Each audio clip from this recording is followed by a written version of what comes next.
murenge wa Kibagabaga niho Ruhumuriza James wamenyekanye nka King James yatunguriye isi yose nyuma yuko abantu bahoze bamwibazaho bibaza impamvu yatinze gushaka cyangwa se impamvu atazana umugore. Ahagana saa 5 z'amanywa nibwo Ruhumuriza James cyangwa se King James yeretse imbaga nyamwinshi ko yihebeye uwo yakunze kandi ko yemeye kubana nawe. Gufata amafoto byari bigoranye, ariko ndababwira ito nido uko byagenze akantu ku kandi. Byari ibirori biteguye kandi bimeze neza, ariko ntabwo byari byitabiriwe n'abantu benshi kubera ko King James atifuzaga ko abantu benshi bamenya bino bintu cyangwa se baza muri ibi bintu. Byari bikeye. Ku ruhande rwa King James abasore bageze kuri 4 bambaye amakoti meza bari bamwambariye. Ku ruhande rw'umukobwa bakundana tashatse gutangazwa amazina cyangwa se tutamenya amazina, nawe yari yambaye ameze neza yikwije kandi afite abakobwa bageze nawe kuri 4 bamwambariye.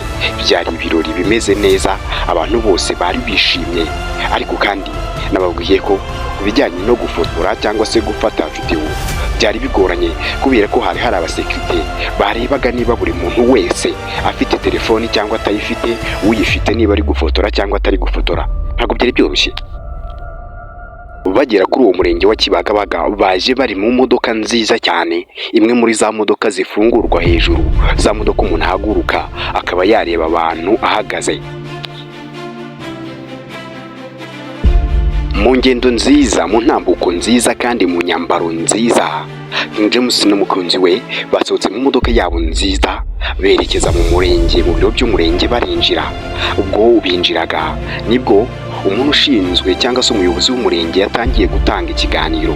Ubusanzwe muzi ko batanga itariki runaka yo gusezeranya abantu, ariko King James nk'umuntu wiyubashye ndetse n'umukunzi we ntago bo bagiye kuri ya tariki ya rusange, ahubwo bihitiye mu munsi wabo bwite.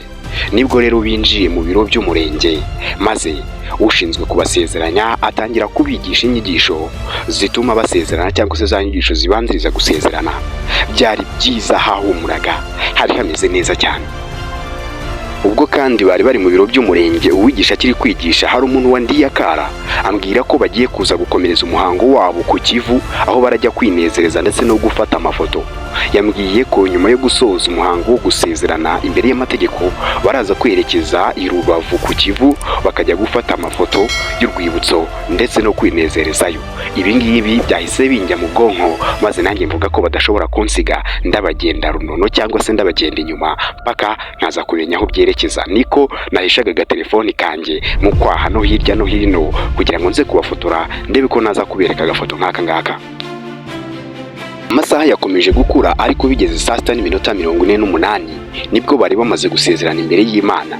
Ruhumuriza James amaze kuvuga ko yemeye ko umukunzi we babana n'umukunzi we amaze kubyemera. Ubwo rero basohotse bongera kurira ya modoka yabo, ariko kandi abari babaherekeje nabo buri imodoka yindi ya kabiri, maze berekeza i Rubavu ku Kivu. Nanjye nifatiye akamoto kanjye mbagenda inyuma ndetse n'agatelefoni kanjye, dore ko na rumwe mu bantu n'ubundi bari bitabiriye ibyo birori. Ndabakurikira kugira ngo twijyane Rubavu, nanjye nihere ijisho nirebera ukuntu ibirori bimeze. Twageraga mu karere ka Rubavu ku Kivu, mu mujyi neza ariko hagana ku Kivu, nibwo King James ndetse na madame cyangwa se n'umukunzi we yari amaze kurahirira ko bagomba kubana. Bavuye muri ya modoka yabo y'igitonore ndetse n'abashyitsi cyangwa se abari babambariye bose, maze King James ahitamo kwicarana kuri twa tumoto two mu mazi cyangwa se twato duto two mu mazi tugenda tuvumera cyane ndetse dutera amazi nyuma, kukicaranaho n'umukunzi we, maze bagatembera muri Kivu bagenda muri ubwo bwato. Ubwo basore 4 ndetse n'abakobwa 4 ndetse n'abandi bashyitsi bose bari bambariye ba King James n'abari batashye bino birori bari kwifotoreza amafoto menshi kuri King James na madamu, ari nako kandi bifotoreza hano ku Kivu. Mbega uwo birebaga byari bishimishije cyane.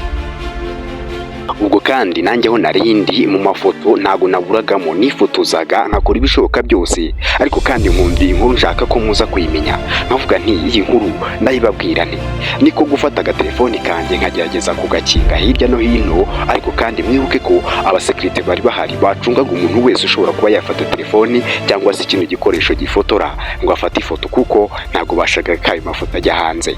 Ubwo nibwo kandi nanjye nakomeje guhishahisha telefoni kugira ngo mfotore njya hirya njya hino. Muri uko guhishahisha telefoni naje kwikanga natrimutse nikubita mu mazi ya Kivu.